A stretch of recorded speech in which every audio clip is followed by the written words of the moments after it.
అందరికీ నమస్కారం. మదర్స్ కిచెన్కి స్వాగతం.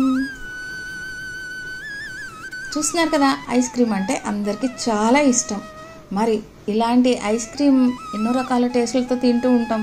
మరి ఈ టేస్ట్ ఎప్పుడన్నా ట్రై చేశారా? ఒక్కసారి చేసి చూడండి. జామున్స్తో, అదే అండి నేరేడు పళ్ళతో ఎంత బాగుంటుందో. ఈ సీజన్లో బాగా దొరుకుతాయి అవి, అస్సలు మిస్ చేయొద్దు.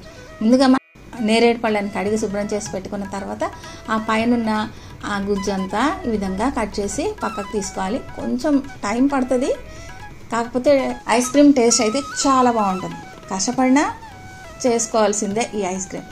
ఇలా రెడీ చేసి పెట్టుకున్న తర్వాత వీటిని ఒక ప్యాన్లో వేసుకోవాలి. స్టవ్ పైన పెట్టి లో మీడియం ఫ్లేమ్లో పెట్టి ఒక పావు కప్పు చక్కెర కలిపి వీటిని ఉడికించాలన్నమాట.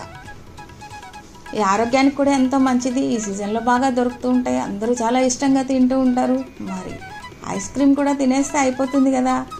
ఈ నేరేడు పళ్ళతో చేసినటువంటి ఐస్ క్రీమ్ని చాలా ఈజీగా ఇంట్లోనే చేసేసుకోవచ్చు. అసలు కలర్ అయితే ఎంత బాగుందో చూస్తున్నారు కదా.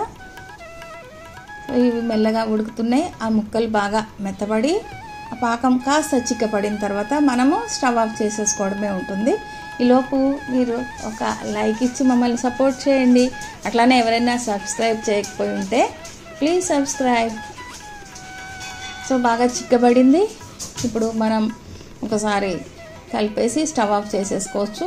ముఖ్యంగా ఏంటంటే ఇది బాగా చల్లబడిపోయి ఉండాలి మనం ఐస్ క్రీమ్ చేయాలంటే. అసలు ఏమాత్రం వేడి ఉండకూడదు. కాబట్టి ఇది మనం చాలా ముందుగానే రెడీ చేసి పక్కకు పెట్టుకోవాలన్నమాట. సో చూస్తున్నారు కదా, బాగా చిక్కపడింది, జామ్ లాగా అయింది. ఇప్పుడు 250 ml విప్పింగ్ క్రీమ్ తీసుకున్నాను. దీన్ని మనం ఇప్పుడు విప్ చేసుకోవాలి చేత్తో కానీ, లేదంటే ఈ విధంగా మిషన్ ఉంటే దీంతో కానీ చేసుకోవచ్చు.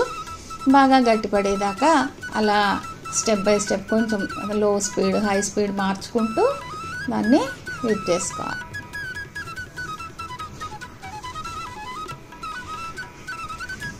ఇప్పుడు కాస్త ఫ్లఫీగా అయింది కదా.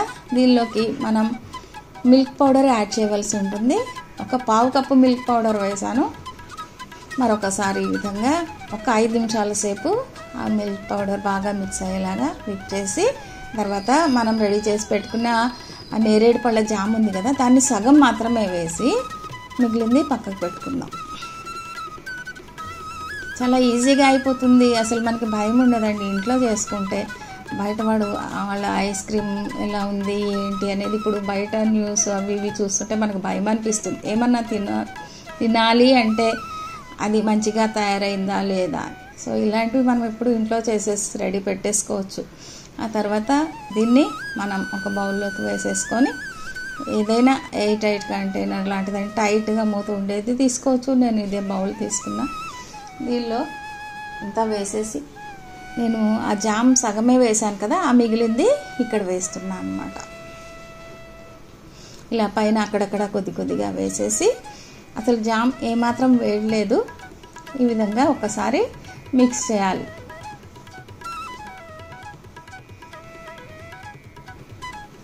ఎక్కువ స్వీట్నెస్ ఉండదు, చాలా ఈజీగా అయిపోతుంది, చాలా బాగుంటుంది అసలు టేస్ట్ అయితే. ఆ తర్వాత దీన్ని కవర్ చేసేస్తున్నాను అల్యూమినియం ఫాయిల్తో. చక్కగా సెట్ చేసేసి ఆ తర్వాత దీన్ని మనం ఫ్రిడ్జ్లో పెట్టేసేయాలి. మినిమం 8 hours, అంటే సుమారు ఓవర్ నైట్ పెట్టినా సరిపోతుంది. సో మంచిగా సెట్ చేసి ఇక్కడ ఐస్ ఫామ్ కాకుండా ఫ్రిడ్జ్లో పెట్టేసి నెక్స్ట్ డే మార్నింగ్ తీసి చూస్తే, చూస్తున్నారు కదా, అబ్బా ఎంత మంచిగా చూడగానే అబ్బా తినాలనిపించేలాగా మనకి నేరేడు పళ్ళతో చేసినటువంటి ఐస్ క్రీమ్ రెడీ అయిపోయింది. అసలు పిల్లలైతే ఎంత ఇష్టంగా తింటారనమాట. అసలు ఆ కలర్ చూస్తుంటేనే అందరూ కూడా దానికి ఒక లైక్ ఇచ్చేస్తారనుకోండి. టేస్ట్ కూడా అంతే, అంత బాగుంటుంది. చాలా ఈజీగా అయిపోయింది. మీరు కూడా ట్రై చేసి చూడండి. Thank you for watching.